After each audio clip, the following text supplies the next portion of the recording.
Now, last week we spoke in glowing terms about the Amazon Kindle.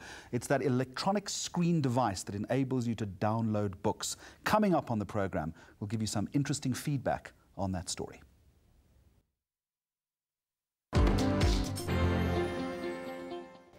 All right, last week, you might recall, we reported on the Amazon Kindle. It's this amazing new device that enables you to download books and magazines.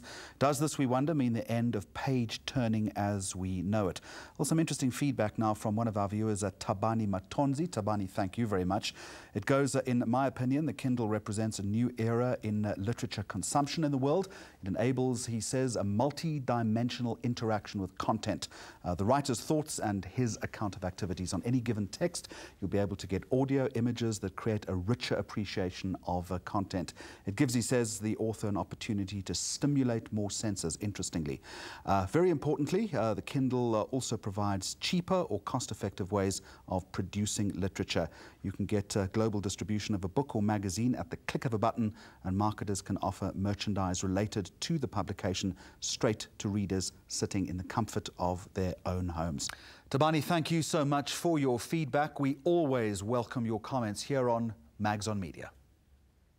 All right, let's move on now. The Bookmarks, South Africa's premier annual digital awards, has once again secured two leading international digital figureheads to lead the judging panel. One of those is Chris Colburn. He's the Chief Experience Officer to RGA New York, and he joins us now on the program with Adrian Hewlett, who's chairperson of the Online Publishers Association, as we talk about where this medium is going and I guess why the winners won. Gentlemen, welcome. Thank you very much for joining us. Thanks, Adrian, first of all, for the uninitiated, digital media, digital advertising, encapsulated, what are we talking about? Well, we're talking about the digital media environment. So for your average user, you log on to News 24, you read content, someone's got to pay for that, and that takes the form of online advertising. So we're talking about straight online advertising and everything that surrounds it, through to destination microsites, mobile advertising, the whole sphere. And do you think that it's come of age in South Africa? Have we got to a point now where we are comparable, I wonder, with the rest of the world? I suppose Chris is a better place to answer that, but from my opinion, I think the answer is yes. I mean, we're certainly not the best in the world yet, but there's a lot of work and there are a lot of publishers locally who are starting to compete on international platforms. So I think the answer is yes. I think our audience numbers are proving that it really is a viable medium, and there's a lot of exciting things happening, a lot of events, a lot of investment. Okay, let me put the same question to you, Chris, and bear in mind you're in South Africa and we know where you live, so you better give us an answer in the affirmative. Jokes aside, though, what's your sense? No, in talking with the folks here in the market, there's a sophistication among the people in the industry. They really get what's happening abroad, what the opportunities are here in this country. I think the challenge is yet the budgets haven't gotten to the level that we have outside the market. So they're challenged on timeframes and on the budgets to be able to put together the same level of work. But the talent is here and the understanding. Is it more difficult, I wonder, to be creative in digital advertising as opposed to the stuff we know, the above and below the line stuff? No, I don't think so. I think actually it's more interesting, actually. So in traditional media, just like in digital media, you have to have the same insights to be creative. I think the opportunities in digital media are more profound, so the opportunities for innovation are much greater. So as a creative, it's much more challenging, but in a very positive way. Is creativity important in this, or is it simply you want to see what the offer is and you want to click through and get the deal? Absolutely vital. And in fact, that's why we've got the Bookmarks. That's why the OPA is invested in this event, because I think it's a global thing, a global phenomenon, but certainly in South Africa there's been too many examples of online advertising being delivered with poor or shoddy creative. What happens then is you get poor performance for the advertiser or the brand, who then believe that the medium doesn't stack up. And that's just not right. So, if you think of a traditional agency environment, we'll put huge man hours into the TV ad, into the print ad, into the concept and execution, and then I like to say they'll just throw in some banners. And that's devaluing a massive medium. So creativity is king. Which elegantly leads us on to the next question. What is the relationship between a digital campaign and a traditional above-the-line campaign? As Adrian rightly points out, in the past I think it's, oh, let's do a little bit of digital, but nowadays there's got to be seamless integration, hasn't there? Absolutely, and integration is what constitutes integration is the open question right now.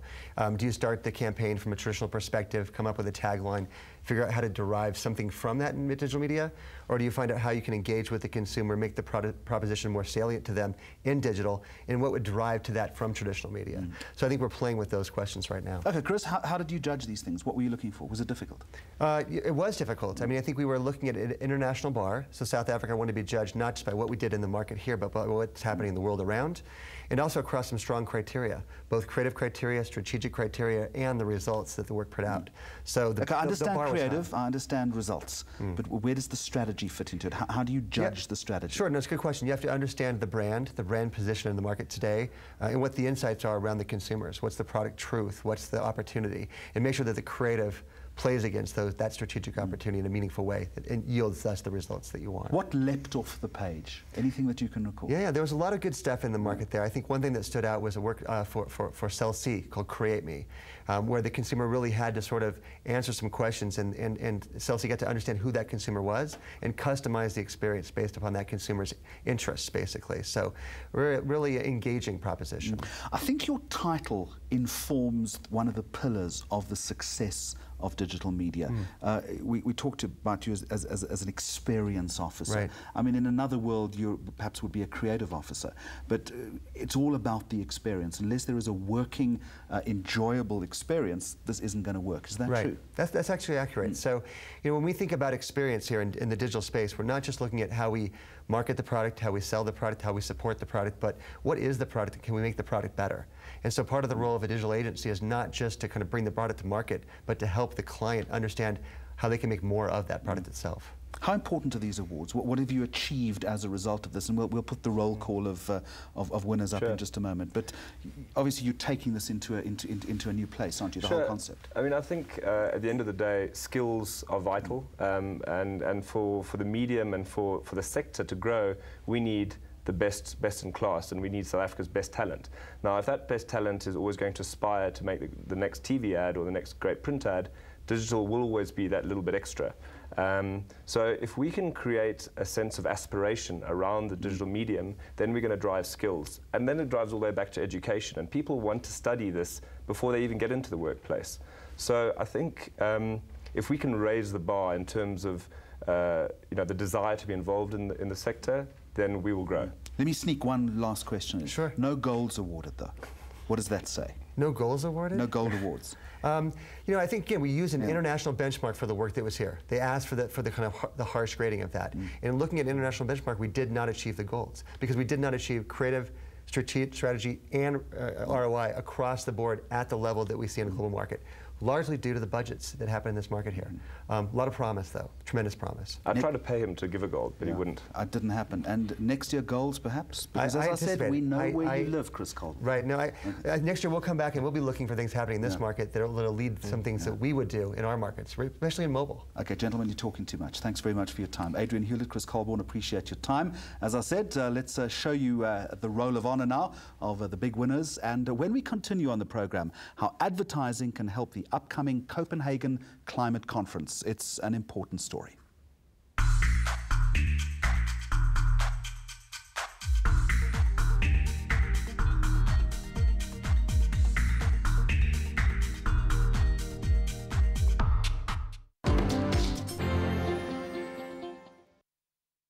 Now here's a pat on the back to one of South Africa's big ad agencies. South African micro-entrepreneurs in the communications industry now have an opportunity to fast-track their businesses to the very next level by entering the McCann World Group SA Enterprise Development Initiative, known as the Kiln. It was launched just recently here in Johannesburg, and announcing the program, Rainer Behrens, who's the Group Chief Executive of McCann World Group SA, said that 5 micro-enterprises would be selected to run their businesses from the Kiln. The selected enterprises will get rent-free office space, IT infrastructure and support, basic financial services and assistance, as well as mentoring. Let's give you a quick sense of what this very worthy project entails.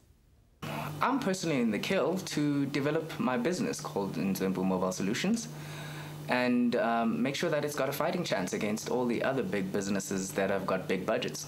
It's a great opportunity, and for Pi Communications, which is my web development company, it's one we couldn't miss. And obviously, we're here because we can be here. My name is Leroy.